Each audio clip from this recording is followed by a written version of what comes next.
right, so let me get back to this book in that sense, right?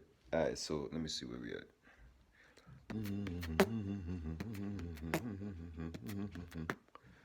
Where we at?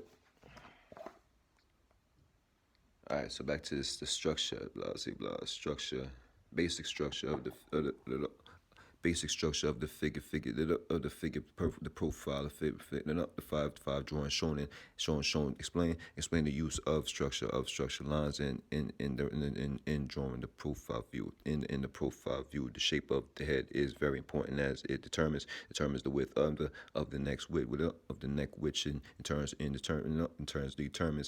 how the rib cage attaches to it. It also determines one of the points of balance, the pit of the neck, where after the shape of the skull is determined, one takes a looping line of the base of the back of the skull, and the skull ends it at the seven cervical vertebrae. This line also creates an on the plane of the skull, and is always shorter of the line or shorter than the line of the front of the neck, which ends at the pit of the neck, and a perpendicular line drawn through the center of the skull in front of the ear, though, through the pit of the neck, and on the front of the neck determines the center of balance in the profile, but by drawing and over connecting the front and the back of lines of the neck. You completely complete the neck form. The rib cage form will attach to the oval of this neck form. Figure 3A. Draw an accurate shape of the skull, although highly simplified. Next, drop a vertical, which is halfway within the skull, and at the top beginning of the ear. This line will pass through the pit of the neck and determine and terminate in front of the ankle. Mark off your proportions on this line. In this case, the figure is 8 heads in height. Note it up. In height, the center line still begins at the pit of the neck. But now it draws the contour of the individual as it ends at the crutch point. Figure B. The neck hold the rib cage and combined pelvic, abdominal, and buttocks forms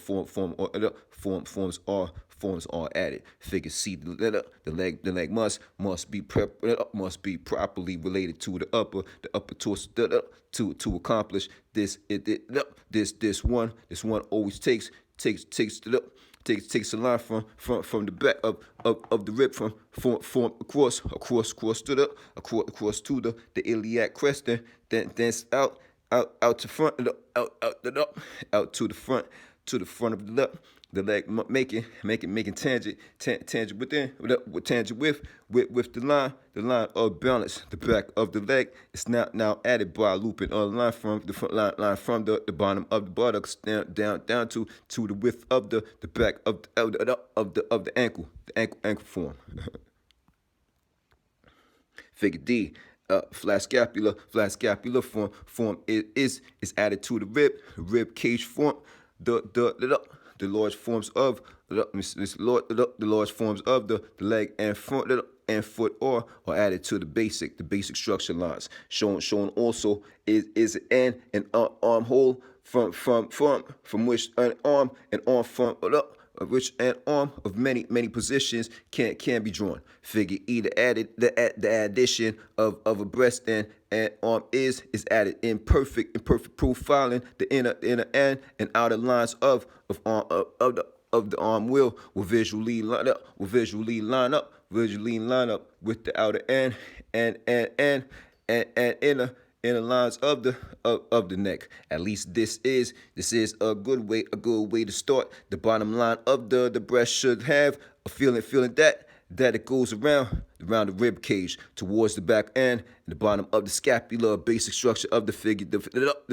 The basic structure of the figure, the 3/4 view. Most of the figures you draw will be in three-quarter position. It is essential. It is essential. Therefore, to understand how to use the structure lines tool to draw these many seemingly complex and difficult positions. Basically, the structure lines of the three-quarter view position, or a combination of the front end, the side views, the key to drawing the correct.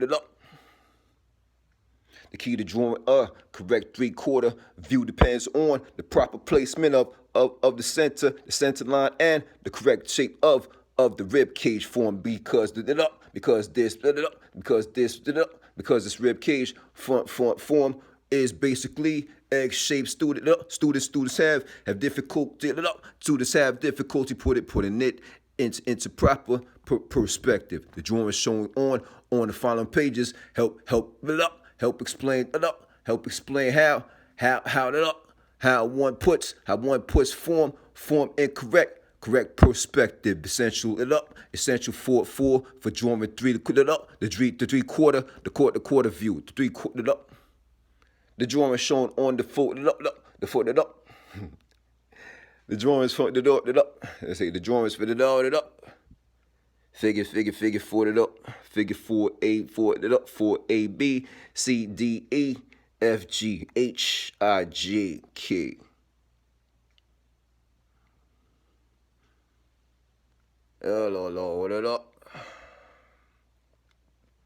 Figure 4A, a rectangle. A rectangular shape represents front view of the chest area. By drawing diagonals from corner to corner, you find its center point, and therefore this the center point. By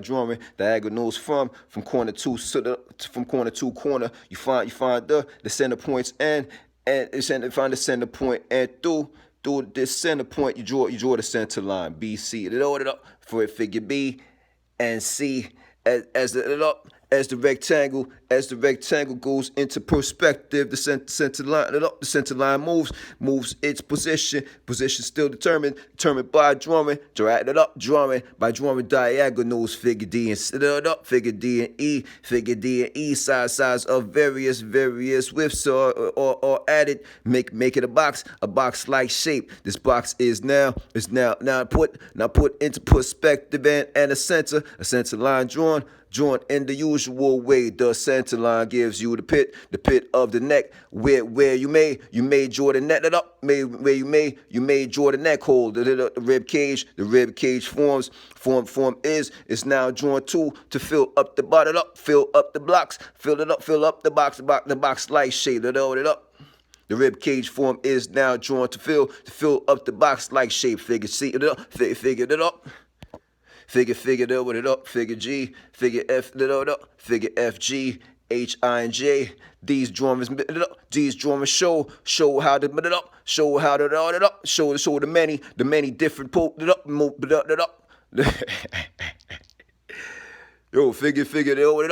figure F, figures F, G, H, I, and J. These drawings show how the many different positions of the rib cage form may be drawn. Figure K, figure K, figure K. The start of the drawing of a figure in three-quarter view using the principles explained and shown.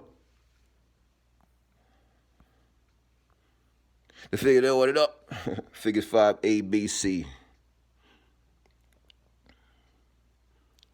Figure 5 A B C. These drawings help Help explain the position of the center line in the back view. Figure A. The center line. The center line extends from the seventh cervical vertebrae to the center of the buttocks. Drawing B shows an arching center line connected the rib cage forms with the pelvic form. Figure C. The center line of the drawing can be thought of as an existing in three different positions. First on the front of the figure around.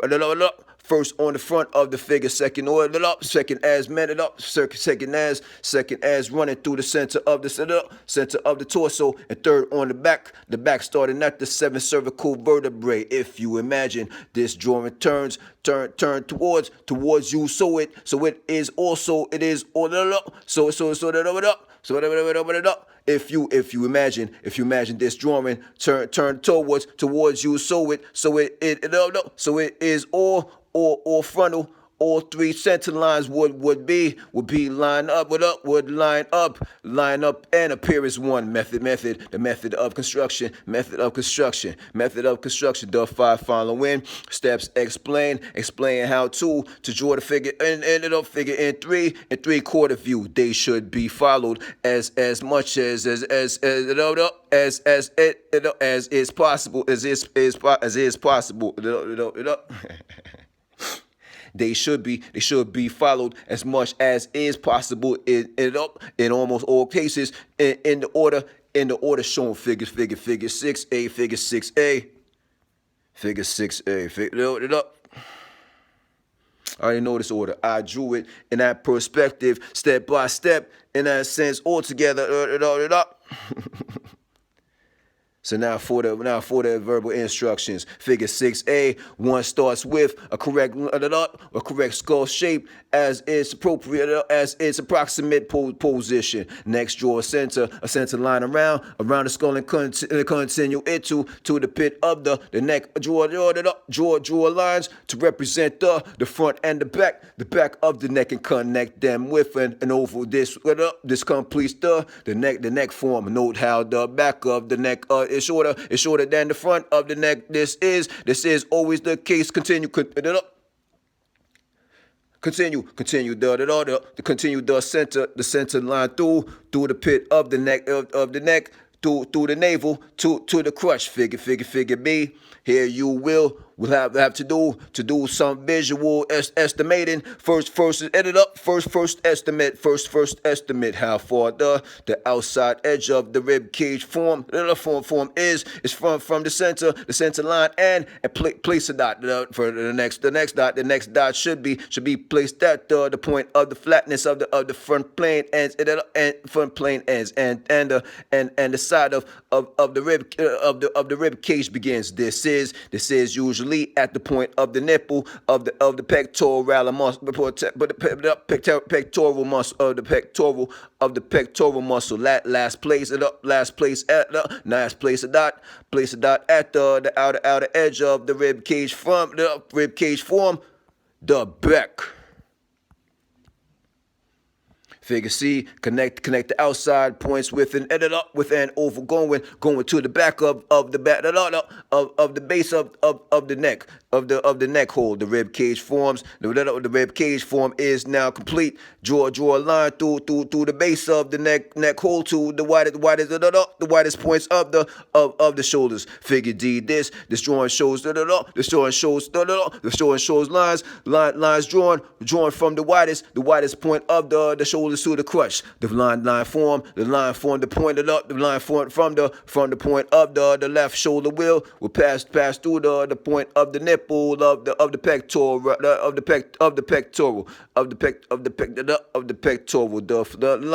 line from the shoulder on the right will pass through the outer point of of the rib cage form. You may want to draw the shape of the bottom of the rib cage. Now the next step is to drop a line from below the ear through the point on the pectoral to a point which is at the widest point of the largest point of the front of the leg. From this point extend it up, split it up. From this point extend the line to what you feel is the proper width of the side of the leg, and place another point at a line is now drawn from the neck, or place on the neck, or place on the neck form to this point. Therefore, thereby making the side of the torso. Figure E. You are now ready to complete the figure. Add the arm holes and shoulder forms. Draw a semicircle up, semicircle which represents the top of the pelvis to terminate at the point to terminate at the points which are on the lines.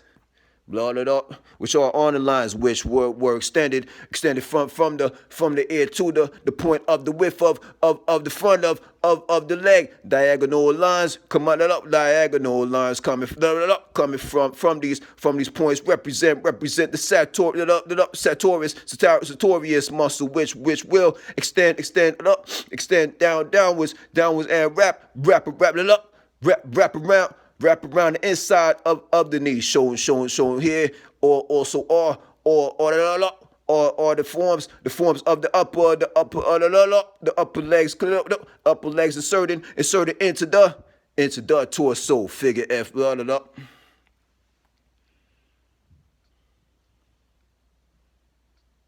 over the images in that perspective.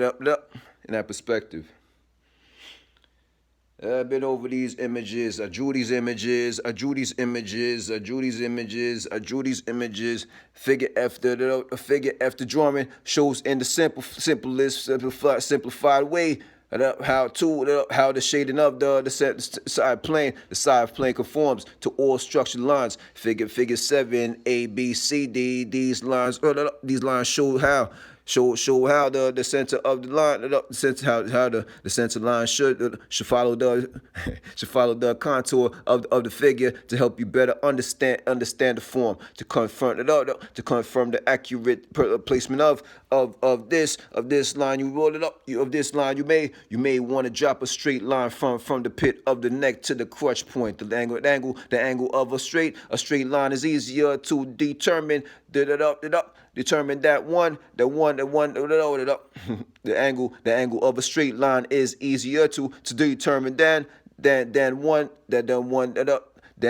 that bumps and curves. Figure A, in that perspective, the center line in profile view is emphasized here. Figure B and C, the center lines of these 3/4 views follow the contour of the figure. It is important that it is in the center of the individual forms in perspective. Note also how the outer structure of Note also how the outer structure line follows the general shape of the structure line. Figure D. This drawing shows the simplest, easiest way to start drawing the figure in a twist in 3/4 action. 3/4 action in that perspective. 3/4 action, 3/4 action in that perspective.